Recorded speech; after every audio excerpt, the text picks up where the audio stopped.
उनके खिलाफ कार्रवाई होनी चाहिए।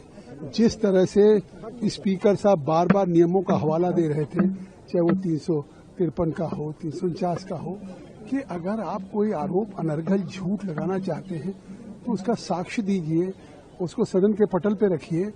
लेकिन रक्षा मंत्री जी, राजनाथ जी पूछ रहे थे, गृह मंत्री जी पूछ रहे थे कि आखिर अगर वो किताब छपी है जिसके आधार पर आरोप लगाना चाहते, जो मैगजीन है, वो नहीं कह रहे थे। तो इससे एक लीडर ऑफ अपोजिशन को उसको सदन की मर्यादा रखनी चाहिए। सदन कैसे चलेगा?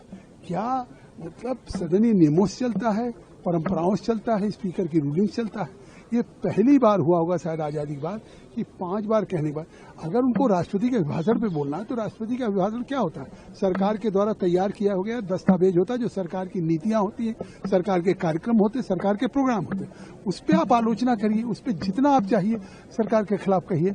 लेकिन वो आज जिस तरह से वो आए थे, सोच समझ करके आए थे। लगातार सरकार हो, स्पीकर हो, सभी कह रहे थे, लेकिन वो बार बार एक ही शब्द का उल्लेख करके सदन को व्यवधान पैदा करना, और सबसे बड़ी बात स्पीकर की रूलिंग को न मानना, तो हर सदस्य के लिए बाइंडिंग है। आज तो एक तरह से उन्होंने लोकतंत्र पे कुठाराघात किया है।